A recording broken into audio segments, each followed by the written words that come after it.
Your MSI CreatorPro showing a blank display can often be fixed with built-in Windows tools. We will troubleshoot startup issues, repair boot files, and restore normal system operation. A lot of errors pertain to this problem, and we're going to go ahead and jump into what should hopefully be a pretty straightforward process, guys. And we're going to go ahead and jump right into it. First thing I'd recommend doing would be to actually go ahead and boot to the troubleshooting utility on Windows 11. So if you do a hard power off 3 times in a row, Windows should automatically attempt to launch the startup repair utility.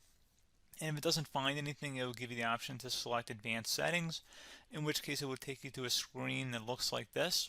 Now, if it does not take you to a screen that looks like this, or you're unable to get to that, you can also download the Windows 10 Media Creation Utility, or Windows 11. They probably will make a creation utility for Windows 11 at some point.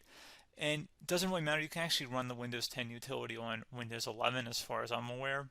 And you should be able to run the troubleshooting utilities built in within it. So you just would go ahead and download it to an ISO file and then burn it to a DVD or USB. It'd have to be about 4 gigabytes or more. It couldn't be a small USB flash drive, and it couldn't be a CD. It'd have to be a DVD. And then you boot your computer from it. So depending on the computer manufacturer, you'd have to tap a different key on your keyboard in order to launch that menu, in order to select what boot drive you want to go off of. So it could be anything between the escape key, F2, F8, F12, for example, and those are the function keys on the top of your keyboard. So you may have to just do a little bit of trial and error. Shouldn't take you more than a couple minutes. Googling it would probably be best before you even begin. But anyway, we're ready to go ahead and jump right into it. So we're on the choose an option page. So these will look very similar whether you're booting from it directly within Windows itself, or if you're plugged in a USB flash drive with the media creation utility installed and you selected the recovery option. So when you are setting up your Windows 11 installation or Windows 10, depending on the drive you're using, there should be an option to repair your computer in the bottom left corner of the dialog window, one of the first screens that comes up. You go ahead and select that, and then it would take you to a troubleshooting screen like you see here. And you want to go ahead and select troubleshoot, reset your PC, or see advanced options. And then there are going to be a whole bunch of options in here that we're going to explore in today's video. The first one, we're going to actually go underneath advanced options and then select startup repair, fix problems that keep Windows from loading. So go ahead and select that first.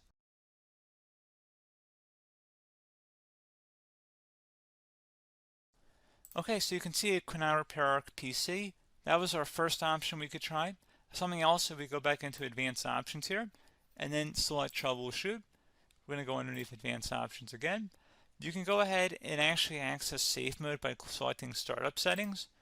And then if you select the restart button, you have the option on the screen select safe mode with networking, which will give you a key on the screen. It'll tell you which key to press to enter that. I believe it's the F7 key. It'll do that for you. I'm not going to go over that in today's tutorial because I don't really want to go into safe mode, but you're more than welcome to attempt that by going into here and then selecting restart. Again, it'll launch another screen. It'll say what key do you want to press, and it'll give you like 7 or 8 different options, and you want to select safe mode with networking.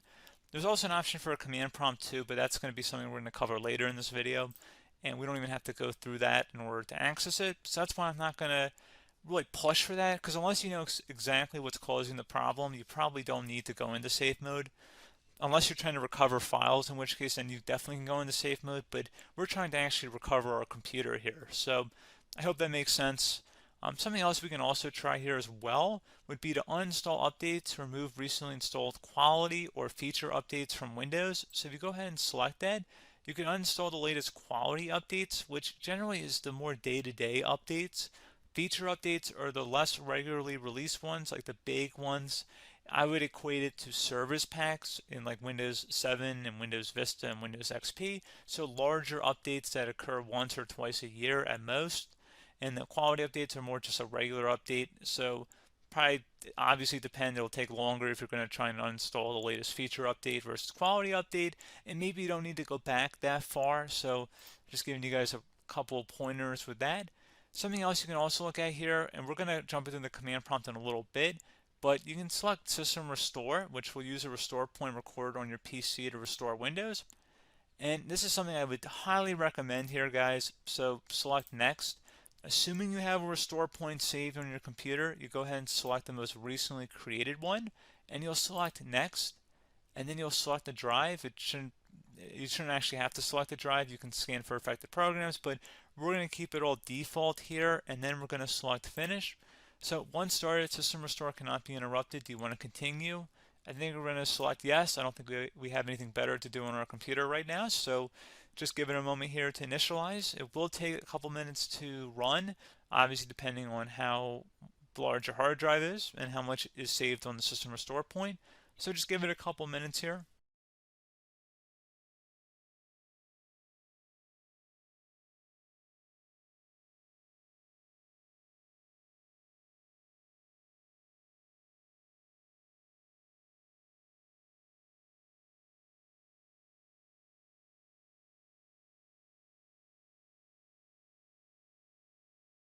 System has been restored successfully. We're going to go over a couple different methods in addition to that if that did not work. So I'm just going to pause the video and we're going to start back up back on the recovery screen that we started with. Okay, so a couple other things we can try here too. If you go back into troubleshoot, you can select reset your PC while you choose to keep or remove your personal files and then reinstalls Windows. You can select to keep my files, which will remove apps and settings but keeps your personal files. You can also select remove everything, which will remove all of your personal files, apps, and settings. So this is more of a factory reset, the second option here. First option, it should not delete all of your personal files. However, it will pretty much clear most of your programs, and keep in mind, there's no guarantee that your information, number one, is even still available and easily recoverable on your computer to the point that you actually would be able to recover anything. And the second point is that there's always a chance that it won't actually recover and it will just do a factory reset anyway. So there's no guarantee that actually would keep your files anyway. So I would recommend trying to get a recovery tool and backing that up first before selecting it anyway.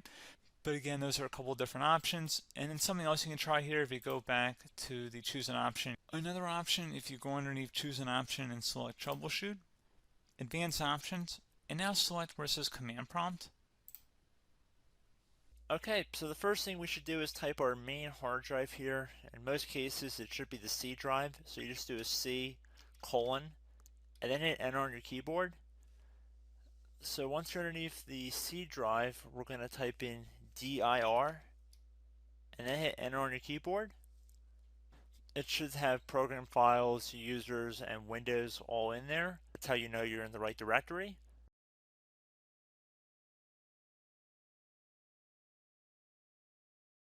In some cases, it might be the D drive as well, so just keep that in mind.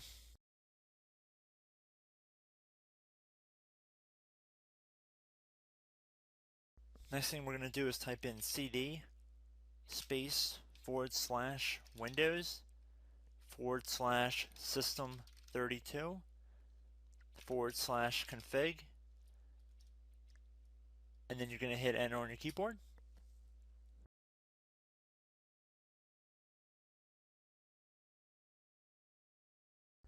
So now you're going to type md space backup. If you've seen other tutorials, it might also say to put down md backup. That's because the backup name is pretty common when you want to back something up. So you can name this whatever you want, doesn't have to be backup. So if you've already made a backup folder in the past, you could do backup 1, for example. So once you're done setting the name you want the backup to be called, hit enter on your keyboard again.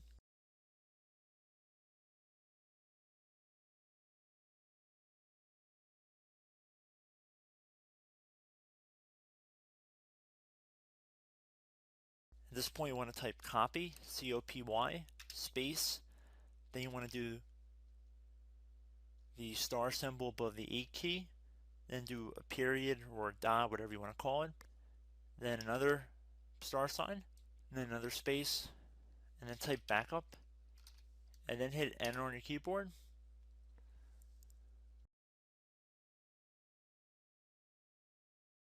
Now you want to type cd reg back, R-E-G-B-A-C-K, and then hit enter on your keyboard. So now that we are under the reg back, so now you want to type dir again, and then hit enter.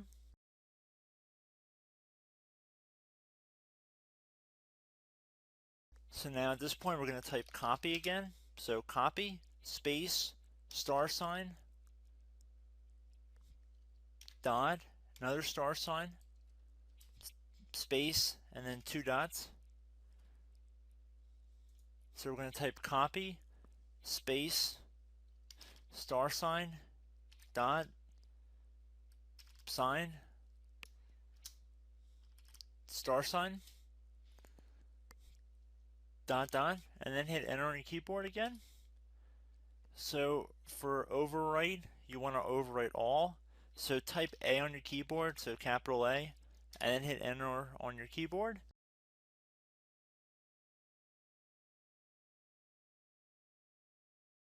So at this point you should be good to go. You can close out of the command prompt window, and if you accidentally continue to Windows 10 you should be all set.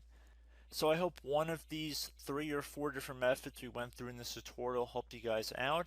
Again, I'm not sure if you guys heard me earlier, but try to go back into your safe mode if possible and uninstall any programs you know might be conflicting with the Windows startup if you can get into safe mode. So just keep that in mind. Something very simple like that could be blocking up everything. So again, I hope this tutorial helped you guys out, and I will catch you in the next tutorial. Goodbye.